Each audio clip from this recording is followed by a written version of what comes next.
Wake that ass up. Early in the morning. The Breakfast Club.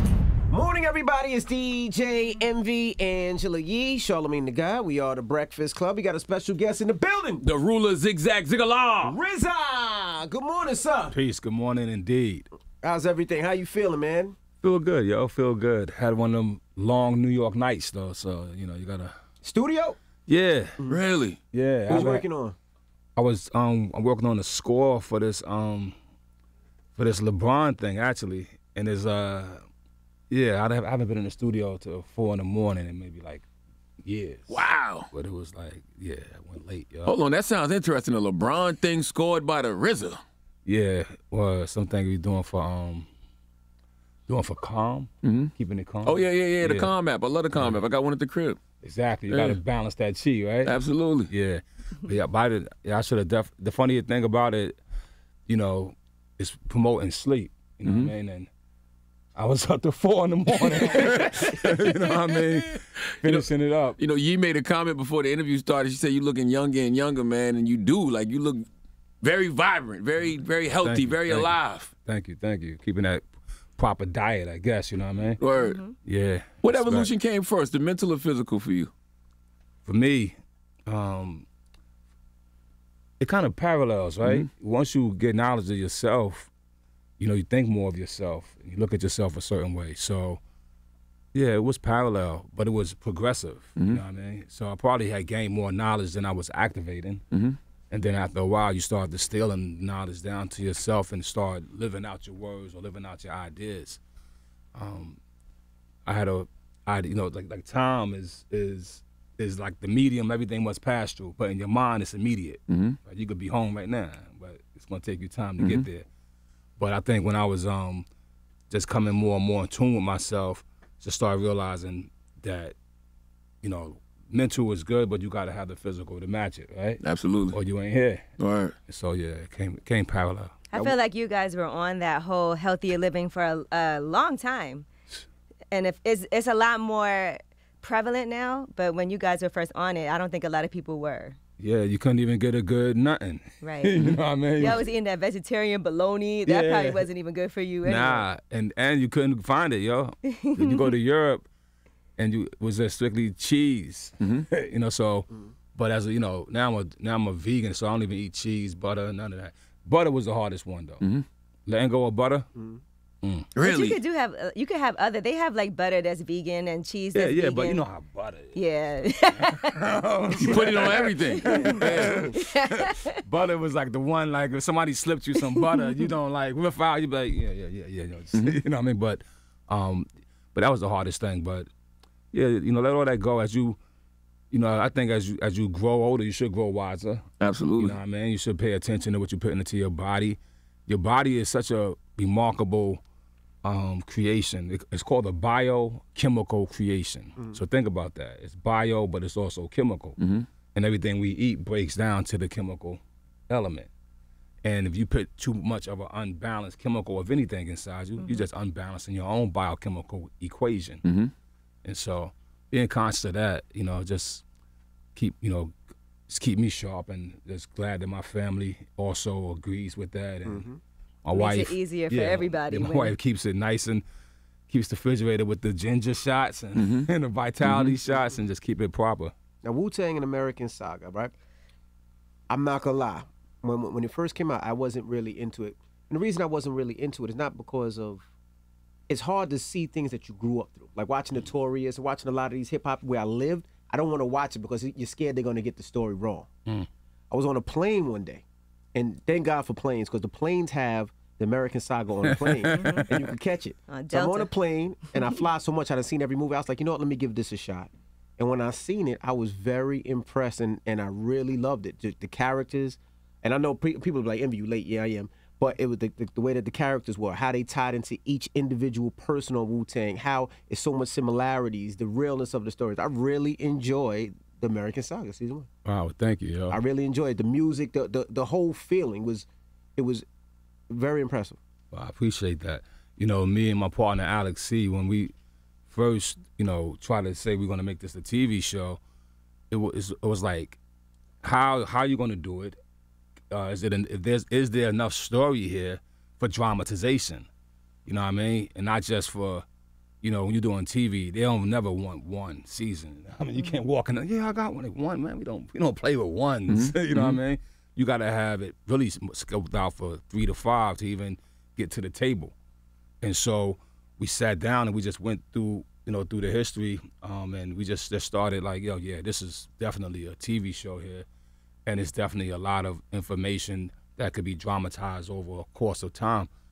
But more important for me was that information had inspiration to it. So I hope when you watch it, you see that we was not just telling the story of, not just telling Wu-Tang story, really. It's telling the story of just growing up in New York doing hip-hop. Right. So many people had to go to the record stores and dig for their crates, come across the Guards and Nerves, come across the Israelite brothers, you know, ripping with each other, you know what I mean? It's so much that you know, that a lot of us lived, you know.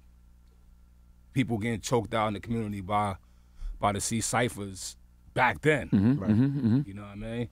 Moms knowing that you slinging, you know what I mean? But you also helping pay the rent, so swallowing it. So many of us lived that, and so I thought it was, you know, best to tell the story, dramatize it, take off some of the things we try to hide, because you know Wu-Tang was always saying stuff in our lyrics. Absolutely. But you know, not as, you know, I think not as detailed as you can, because a picture could say 1,000 words. The best way I could say it. You know what I like the best about it too? One thing from the first season, it really does show how you were very talented, right? The young RZA was very talented, but you also didn't have the money or the means to be able to get the equipment that you wanted to get.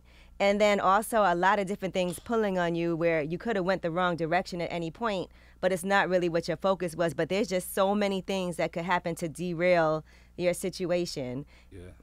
And that's, once again, it's a lot of us, right? How many homies is locked up from 2 seconds of a bad decision in the pine box, basically, you know what I mean? You know, in season 2, you know, we talked about a couple of things that, you know, that was definitely kind of taboo-ish, you know what I mean? You know, going and see, you know, Ghost actually getting to a struggle and catching, as you say, catching the, you know, I don't like talking about it because he's here, but catching the bullet, you know what I mean, in the midst of negativity. But in his case, you know, he was doing what he was doing, bust back. But then in Chef's case, it wasn't. It was accidental. You could just be in the hood, and you could just catch an accidental shot. You know what I mean? So those things, like I said, happen to a lot of people in our generation, but still happening in this generation. It made me realize that, you know, even back then, I mean, that back then was tough, but people were a little more forgiving, right? And the reason I say that is, you know, there's a scene in the first episode where you go into the store and you're about to steal the SP-12, the beat making machine, and the guy saw you. Right. This day and age, they would have called the police, they would have ran down on you, they would have tackled you, cops would have been outside with guns to your head. But he caught you and said, bro, put it back, and I'll see nothing.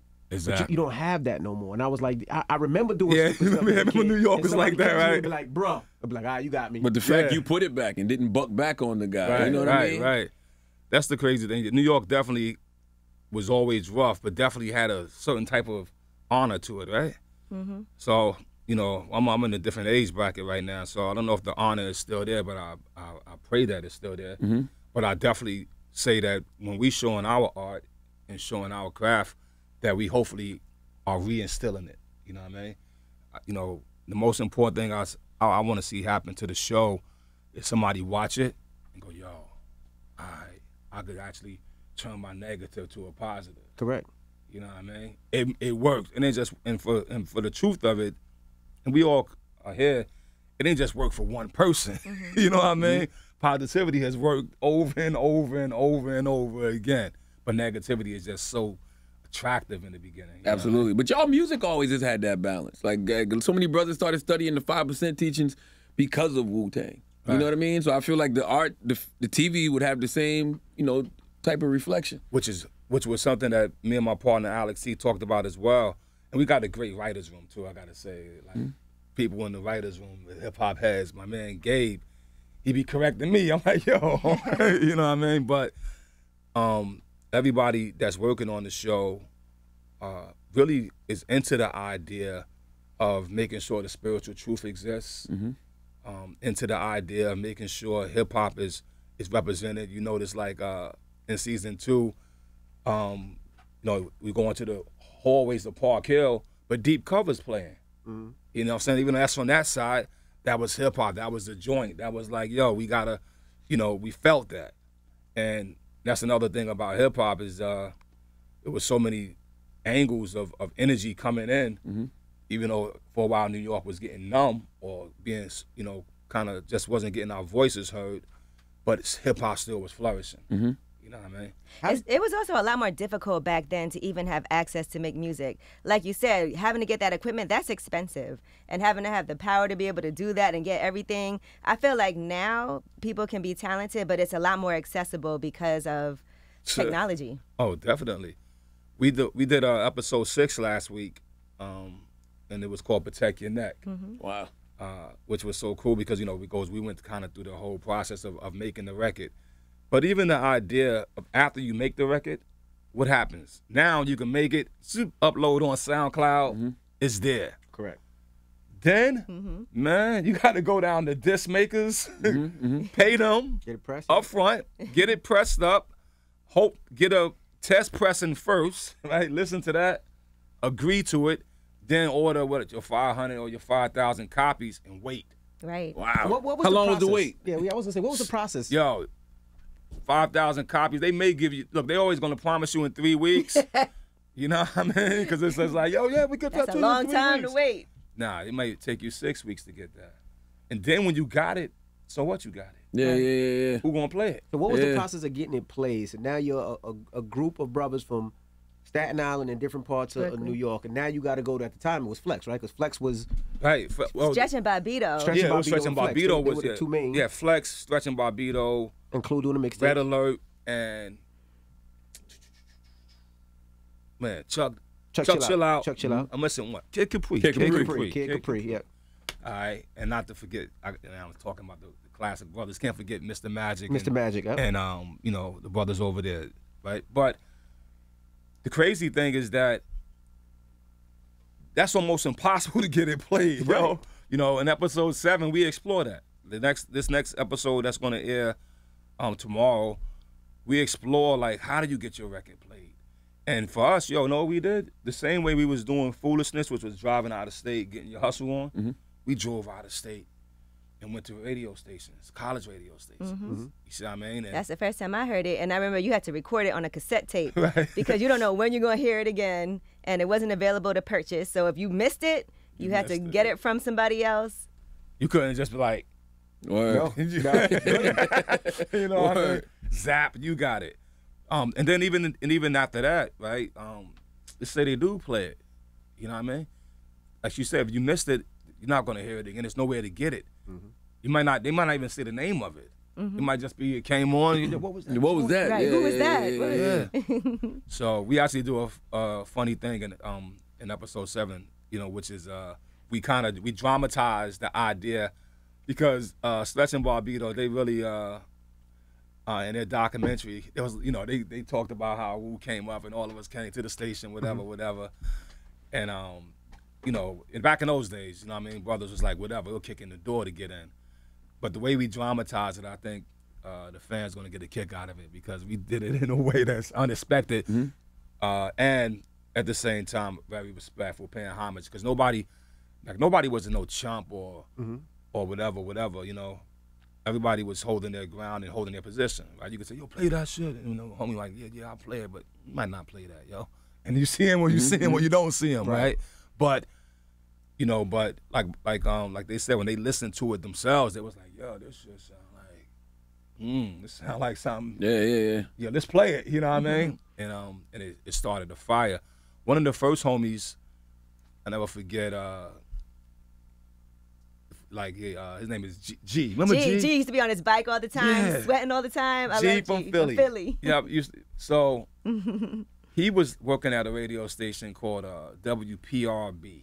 I think that's Princeton or something. And I had went down there when I was Prince Rakeem. It was me, Tretch, Naughty by Nature, you know, and we went there like promoting our singles back, you know, when OPP was their single. And Well, that was Tommy Boy, right? yeah, back then? Tommy Yeah. Boy. That's Princeton, New Jersey. Yeah, Princeton, New Jersey, right? And he actually, you know, turned my Oh We Love You Rakim record over and checked out the B-side, Sexcapades, and was like, yo, you know what I mean? So he was kind of feeling the vibe. So one day he invited us, me and Tresh, to go in and freestyle. And on the freestyle, we went in. And he was like, yo, that don't sound like your record. Like, why you rhyming like that, but on your record you rhyming all like this. But he kind of kept an eye out for me. And when me and Dirty went up there, just no record deal, just going up to the radio stations, and we just aired it out for him. He's played that on the radio a few times. So we had like a little small relationship. And when we had Protect Your Neck, we actually, you know, drove to him and was like, boom, gave it to him too. And he played it immediately. He was like, just rooting for us. Eventually, he ended up working for our company. You know, we hired him to do our street team marketing. But point being made, sometimes it's those obscure little college stations where kids don't even get paid to work there, right? You work there just because you want to work there, And right? she used to go hard. He used to go super hard. It's hard to find that, like somebody that, because I remember I was in college at the time, and he was like, yo, you want to book Wu-Tang? It was $10,000 for the whole Wu-Tang. Damn. Back then. But I mean, they were just getting started. That's a steal. Yeah. Yeah, definitely. You know, it's funny that you say that. No, we did a show for, I'll never forget this one, man. Texas, $100. For how many people? How did y'all 9? get out there for $100? We was just taking the van, just going wherever we was going. So the show was $100, right? How'd y'all break that down? Well, check it out. Check it out. Check this out. First of all, it was a wild Texas crew. It turned into a whole big fight, guns, all that. We actually hit the road on that one. You know what I mean? We wasn't, you know what I mean? Hit the road, man. We wasn't spending the night. We was getting out of Dodge. Yeah, right then and it was like, get to the van. So it was like, it was on. We got back to the hotel. The $100 was fake. there. Oh. Oh my God. So, yeah, that's humble beginnings. You know No what I pizza mean? tonight for everybody. Yo, exactly. I remember our first show we did was at the, it's called the Showboat in Brooklyn. Anybody remember the Showboat? The showboat, yeah. Yeah. Another, first night, same thing. That was $200. They booked us. Same thing. Club ended in a shootout.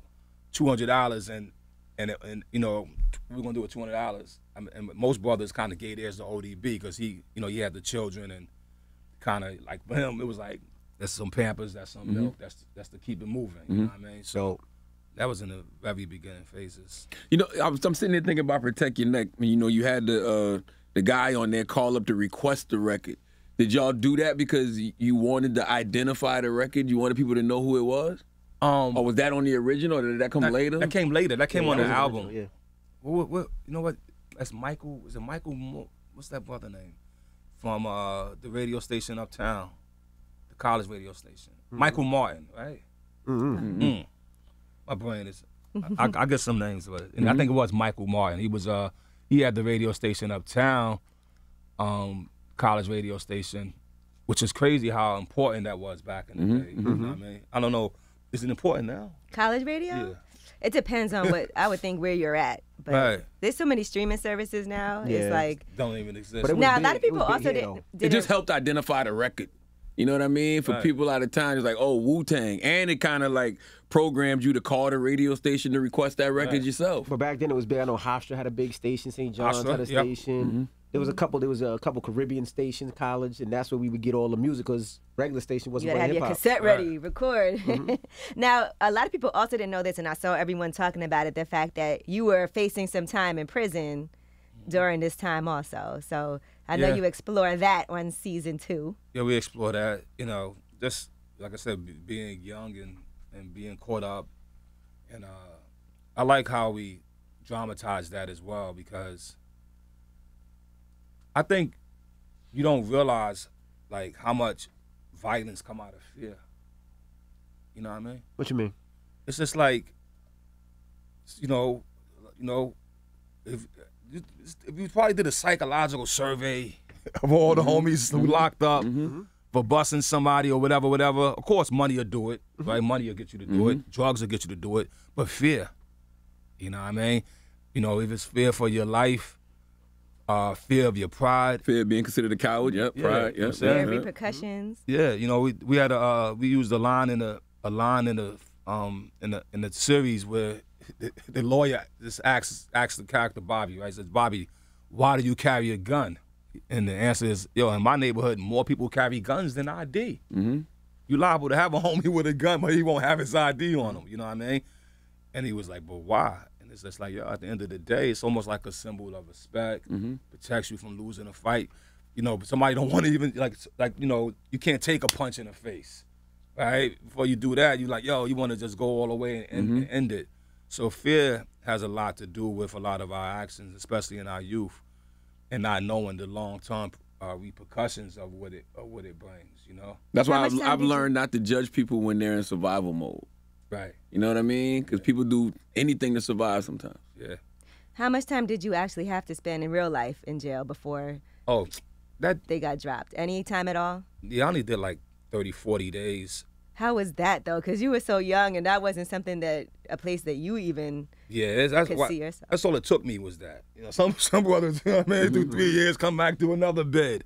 After about 40, 45 days, I already was like, this ain't for me. You know what I mean? Once they was like, but they was gonna put me in a hole for a fight or whatever, yeah, it wasn't adding up. You know what I mean? That's another thing I think, you know, like I said, when you think about your pride, and I'm saying this to the young brothers out there, because, you know, pride is definitely something, misdirected pride. Like, I don't mean proud of being a black man, proud of being a white man, proud of being a beautiful woman. That's different, but proud of just the frivolous idea that you got to protect a false ego.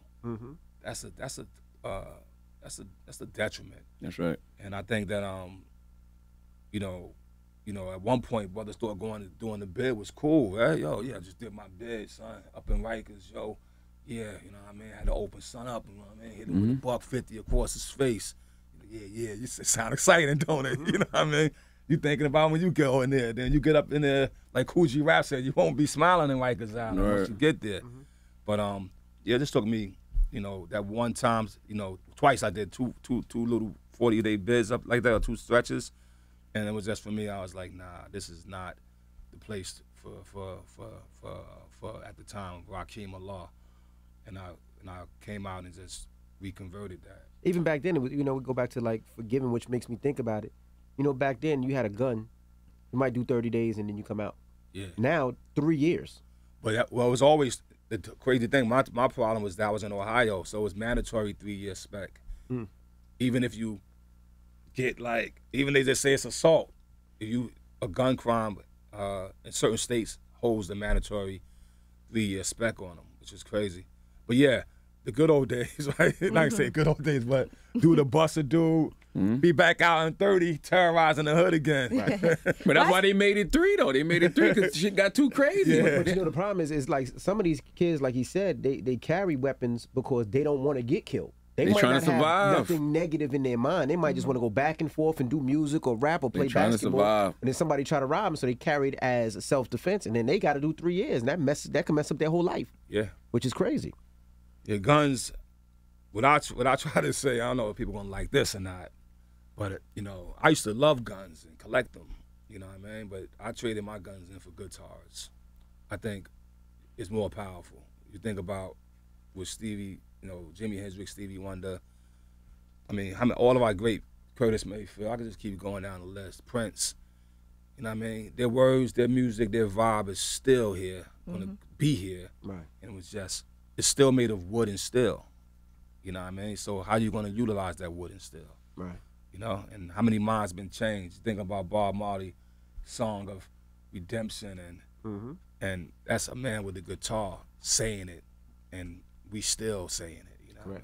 Yeah, I'm proud too, but I get what you're saying. I love when Raekwon was talking. I think it was on Impossible when he was like, you know, when you carry guns, son, you start the conflict of you going against your own. And that was years ago, and that put a spark in our brains like, oh, shit, he right. Yeah. So y'all had the wherewithal even back then. Yeah. All praises due. and I you know, I look at hip hop because this is hip hop culture. We talking about all of us, right? And think about we just talking about was no radio stations playing it, and now the vice president is coming to the hip hop radio station to put their voices out. I mean, that's our growth. You know, we look at And the president. Biden came here too. Look, Mr. And Biden, Obama. Biden and President Obama came to talk to hip hop, and it's so it's beautiful. Then for us on what I'm doing, hopefully, is now our stories are being, you know, put out on TV shows, and it's just a beautiful thing, you know, that we in this time right now. And you know what's interesting is you don't present yourself on here as like somebody that was always ready to fight or do. It kind of seemed more like you were avoiding any issues. And so I know sometimes people want to make it seem like I was tough, I was this, I was that, but you really don't come across that way on the show. Yeah, and well, somebody actually laughed at me. I think in season 1, there was a scene where Raekwon's character, played by Shamik Moore, go some balls, Bobby. You know what I'm saying? Everybody barking on him, you know what I mean? And at the end of the day, you know, as the Abbott, you know what I mean? Of course I get barked on a lot. There's a lot of personalities and a lot of things that, you know, that you got to uphold. And, you know, when I was young, I'm not saying that people, like, you know, probably never got really barked on too much when I was young. But the idea of that persona of that person that I am, right? Taking punches and being able to say at the end of the day the best output for everybody, you know what I mean, is my interest, and I have to be patient for that. I wanted to show that in a way, and I think the character or the actor Ashton Sanders, I just think he's doing a great job because he just has that pure innocent vibe in his like the spirit, like the meek, as they say in the Bible. Blessed shall be the meek. He has that meek spirit in him. But then when things get raw, the lion spirit comes out of him. You know what I mean? So, and that's what we wanted to do in the show, and I think we're doing cool with that. The one I'm bugging out on in our show is Sadiq, who plays Ghostface, Sadiq Sanderson. And yeah, he's actually, I don't know if the Ghost is getting him, because, you know, Ghost could be super aggressive, and and he plays it that way too. But I was hanging out with him. I say he's getting a little aggressive hanging out. What's going on? When you look back at that time in your life, what was the greatest lesson you think you learned? Like as you're older, looking back, what's the greatest lesson you think you learned from that time in your life? It's a good question. I don't know if I can answer it, but I think patience is just so important, yo. Patience. Let me give you a funny patience story. My sister, Sheree, is in some type of beef or argument in the hill. She calls up me and Ghost, you know, so-and-so. You know what I mean? So we're like, all right, we're going to go and, you know, and go check it out. And when we get there, right, we get out the web, you know, we all like, whatever it's going to be, what's going to be. And then shots start ringing from the building. You know what I mean? Blah, blah, blah, blah. And Papa Wu always say, yo, God, like sound travel at certain speeds. Now, it don't travel faster than the mind. A lot of people die just because, he said a lot of people, the sound kills them or they run into the bullets. Like be conscious always, right? And so it was like pop, pop, pop, pop, pop. And, you know, instead of running, we stopped. Hold on, don't even move. And, yo, it was like, and then it was like, and then we moved. Wow. So y'all saw the shells hit. Yeah, saw it hitting all around us. But it was like instead of running, instead of moving, it was like that one beat of patience. Wow. All right, so and it happens to people every day in your life. You may be driving, you might just 1 second of patience is a lot. So I know that was a crazy story to express it makes perfect sense. Yeah. But that's how real patience is, yo. It definitely could save your life. You know, take those breaths, take that deep breath, take that moment, think about it, be conscious. You know what I mean? Your mind is moving faster than everything else around you, and it will really balance everything around you. You give it its time. It's just a question as a hip hop Wu-Tang fan. How much patience did you have to express when the flood happened and you lost all of that music? Wow. We're gonna get into that. I'm gonna hold that for dramatization. Season 3, 4, maybe? Yeah, I'm gonna hold that for the dramatization. But the crazy thing is, forget the patience. How do you come back when you lose everything, right? So Muhammad Ali is probably a great example of that for all of us, right? Here's a man that loses, they take the belt, you know what I mean? And he loses money, everything, but comes back and get the belt again, and then lose it again, and come back, right? So coming back and building yourself back up, you know what I mean? That's the beauty of life, and that's the strength of an individual, right? When you come back, and you know, when I even said the name RZA, you know what I mean, and it led on to Resurrector, the idea was, resurrect myself back, you know what I mean, to something greater than what I was being, and that not just greater as I'm gonna be a greater MC or a greater producer, it's a greater person, because I was headed down that wrong path. You know, we always read that Inspector Deck is the one who kind of got hit the most because of that flood, right? And I was having a random conversation the other day about how good Deck's first album probably would have been if they hadn't lost that music. So I wanted to ask you, where would Deck's album rank if you had the original music? You know, where would it rank in the Wu-Tang discography? I mean, Deck is like a superhero MC. I mean, at one look, every member in Wu get a chance to be the best, I think. You know what I mean? And at one point, he was the best. Like, his sword was the sharpest, and his lyrics just was so powerful to picture there. He's Inspector. If we would have had the production and the vibe of what his album would have been, then I'm sure he would have had a classic in the ranks of Cuban Link and Liquid Swords. Wow. Yeah, because lyrically he had it. Yep. A couple of the tracks was like the whole theme. Like at that point, we was into themes. You know what I mean?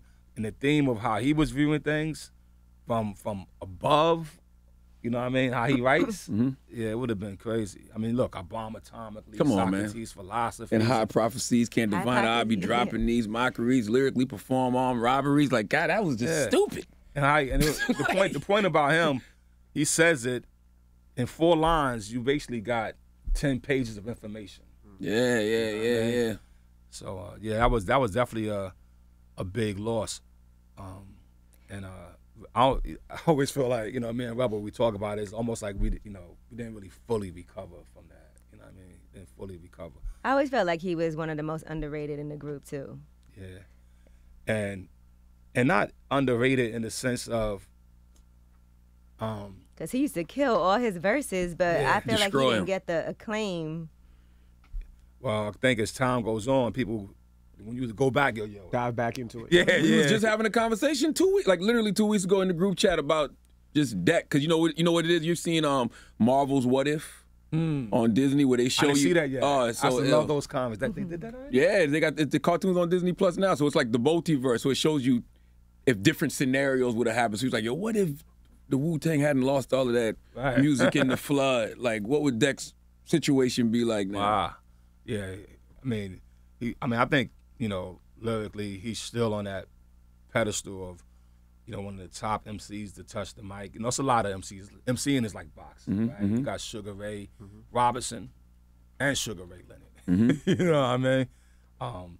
So he's definitely, in that cadence of great MCs and great writers. One thing I was also telling the crew, and I hope everybody recognizes this when you check out the show, is that the writings, right, even myself as a writer, is just being readdressed. It's still writing. You know what I mean? Sophia Chang had gave me the book Screenwriter, Sid Fields, right, years ago, like as a gift. And I didn't read it immediately, but I read it, and it became part of my training, to write my own screenplays. I was gonna ask you, how do you figure out what you're gonna keep for what part? Like you talk about the flood, and there's so much Wu-Tang information. So how do you be like, I want this to be 3 seasons, or I want this to be 4 seasons? Because there's always, a chance that they won't renew it, but you want the story still out there. So how do you decide what's gonna go to what season, what goes what part, where the growth is gonna happen? How does that happen? Well, we got, like I said, we got a great team of writers in the room. I got a great partner in Alex C. And, it's more like you got to finish the album, right? You got to finish the song. So you don't know if you're going to get another album. Right. So if it would have ended at season 1 and that would have been what it would have been, that's what it would have been. You still would have got a chance to see some growth, development, and some inspiration of what Wu-Tang is. But you kind of, just strive to tell the best story at the moment. And if it continues on, it continues on. But when we entered the room, like I said, you can't really try to even solicit a TV show without having 3 to 5 seasons. Yeah, you gotta. So we kind of got where we could go. You know what I mean? Gotcha. Yeah. What about TJ Adams? I thought he did a great job as Old Dirty Bastard. How did you prep him for that? Wow, TJ is doing a great job, and he's actually, going. He's talked to the family, he watches all the tapes, and I want to give a shout out to Chris Robinson, because Chris Robinson found TJ Adams. So Chris Robinson did the pilot. When you do a TV show, so whoever does the pilot actually sets the tone. And he, he prescribed TJ Adams as ODB, and Dave East as Method Man. Because he had did another movie with Dave East. He was like, yo. And so, then we met him, and Meth loved him as Method Man. And the thing with TJ Adams is that the crazy thing, I don't mind sharing this out loud, is that, since Ice Cube's son played himself, YDB wanted to play his pops, you know what I mean? But we gave him a chance to audition, you know what I mean? But he didn't go take the acting classes. Acting is acting. You gotta have some skill set to even do it. And Chris I think he worked with TJ on something else, and he just put him in front of us and was like, yo, this kid has it. And yo, he's killing it. Yo. Yeah. I often wonder, can ODB's energy truly be captured on camera, though? Because, I never met ODB, but it's like hip-hop folklore at this point. Like, can it ever really be captured on film or TV? You know what? This kid is doing a great job, yo. There's I think episode 8. When episode 8 comes out, he's gonna open up a little bit, and yeah, he's feeling it, man. Like once again, I'm telling him to chill out, because I hung out with him at a party. You know what I mean? I was like, yo, kid, listen, you know what I mean? I met him in real life too. He a little wild. It's getting a little, yeah, like he's headed right to that energy. You know what I mean? So you got to be careful. Don't let they say life imitate art, art imitate life, whatever. Make sure you know which side of the spectrum you're on. Listen, another folklore story with you and Dirty, right? Sitting in the audience when Dirty ran up on stage, Wu-Tang is for the children. What was that conversation before he went the up Grammy. there? Oh, no. I wasn't at the Grammys. First, we was at the American Music Awards at first, and we all came dressed in Wu wear. You know what I mean? Like, it was like everybody had on their tux and their suits. We were sitting there, and we didn't win. And I think, he felt the equation of, like, yo, we can't be, like, maybe because we got on hip hop gear. Maybe I go put on the suit, get it right. But I did tell A-Song, I said, I might have said something more profound to him. I was like, yo, listen, G, they're not gonna give it to us. They're gonna give it to somebody. We just gonna validate them. And that's my RZA conspiracy mind. It's like, let's pit this guy beside this guy.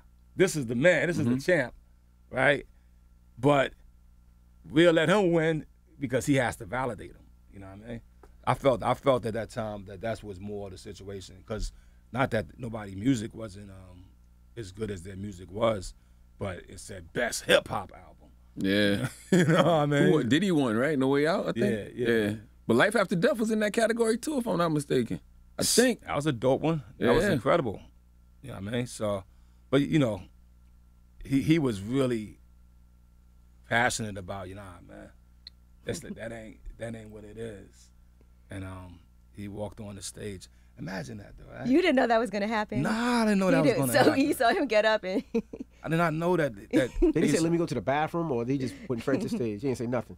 Yeah, yo, Chef was there with him. So we get Ray on here. He could give you the ins and outs. You know what I mean? But I just know at the American the Music Awards when we lost, he stomped out. You know what I mean? And we didn't see him for a minute. And then the Grammys, it's like, yo, he just did like, yo, he wasn't going for it. But and we've seen artists do that since, like the Kanyes and stuff, but it wasn't nothing like that. That was an exciting moment. That actually made the whole thing exciting to watch. Yeah, it wasn't nothing like that one. Yeah. Imagine Dirty with an Instagram. How did you feel when it felt like New York turned their back, New York radio on Wu-Tang? That was pretty heartbreaking in one way. I think I was probably naive at the same time. Like, almost like, who gives, like, I don't need them. Like, that's another thing when your ego is up there. When you hit number one, yo, that's why I always try to build with the, other artists and whether they're my peers or they're up and coming. When you hit number one, you get this invincible feeling. You know what I mean? It's like Mike Tyson did not think Buster Douglas was going to knock him out. Right. He partied and whatever. He didn't think no. That's how you feel. You get this invincibility. So even if something goes wrong, you actually be naive to the true effect of what it was. But it was really disappointing, of course, when New York Radio turned their back. What made New York Radio turn their back? I think we said fuck Hot 97. I gotta do it. At Summer Jam. At Summer Jam and shit, you know what I mean? So that was the day I started working there after college. They were like, come to Summer Jam. I was like, all right. You know what? You know why we said it? I think Ghost said it. You know why And it that was was said? in Long Island, right? That was in Long Island at the time, or was that? Nah, that was in New York. Yeah, that was at the Summer Jams was at the stadium, right? Man, that was in MetLife. Oh, in New Jersey. Yeah, MetLife, yeah. Oh wow. But I think what happened was we actually left a tour in Europe, caking up, came back to do the free joint. You know what I mean? And Bad Boy was on that also.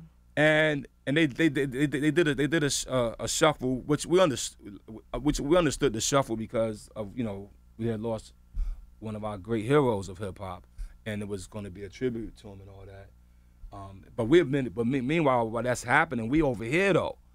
So we should have sat that one out in all reality.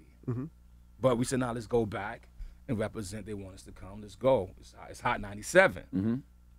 And then it just didn't turn out right the way when we got there. Then it was like, yo, we came back for this. I mean, I remember even like getting on stage. The stage hands wasn't even on their A game. It got to a point. Math turntables almost fell because it was really soggy. Yeah. Soggy production, soggy. When it came to us, it was like, yo, hold on, it's more like, all right, people took a coffee break when we were about to come on or something. And, yo, we felt that. It was like, yo, how the hell we walk away from a lot of money and all the things that we doing right now, which is getting all our accolades, and then come back home and this dude don't got the lights right, they don't got the sound right. Like, yo, what the hell's going on? This is Summer Jam. This should be high-level production. And at the time, it wasn't. And so it was like, yo. And Ghost took it super, and he wasn't shy to express himself. And at the end of the day, I think Hot 97 should have been the bigger person on that one, in the sense of because we did go and apologize and sat down. I think they should have put the music back in rotation because one thing they overlook, right, and we all can, is that even you're going to become soggy one day. You know what I mean? And I love that word. That's good. Soggy You're not one day. solid. Soggy. That sounds awful. and you gotta, don't forget, Wu kind of helped build that station. In all reality, you know what I mean? And it's just like me. I'm never turning my back on New York, my brothers, hip hop itself, because it helped build me. And at the moment, hip hop radio was kind of moving away from hip hop. It's like, yo, then don't call it hip hop. Make a new category, right? When it was KTU, it was KTU house music. Yeah. So, but anyway, You mentioned Ghost. Ghost my favorite MC of all time, and they just announced Supreme Clientele 2, but with Kanye and Mike Dean. I'm like, can you make a Supreme Clientele 2 without RZA? Because you produced most of Supreme Clientele Part 1, mixed a lot of it with Ghost. Like, I mean, they started. I'll pop in that studio. Okay. You know, I'll be right in the studio hanging out with them. Mikey Dean is on fire anyway. It's my man. Kanye is genius at what he does. You know, so. And y'all collaborations have been nuts. I was listening to My Beautiful Dark Twisted Fantasy a couple weeks ago. I was like, God, it's one of the greatest albums of any genre ever. And his passion for music and his homage to Supreme Clientele. Jay loves that album. You know what I mean? So that'll be really good hands for Ghost to rock in, and I'll pop in just for the sport of it. It got to be more than a pop in though. I think. You thought that's Supreme Clientele 2. If that was just another album, right. I'd be like, all right, cool, but Supreme Clientele 2, come on. But you know, you want me to keep making these shows for us, right? So I'm over here scoring. let me keep making this. Maybe it's another season of that, right? Word. Supreme Wu-Tang season 7, Supreme Clientele 2. Absolutely. Definitely check out Wu-Tang and American Saga. I can't wait to see this one. Like I said, it's. What are you I love on, the up first to one. episodes 1 through 6 so far? Oh. Yeah, this week. Well, tomorrow will be 7. Okay. So. Definitely check it out. We appreciate you for joining us, brother. Yeah, Thanks I know for we got a inviting me. million more stories we could be telling. That's 100%. Well, Bong, it's bong. RZA. It's the Breakfast Club. Good morning.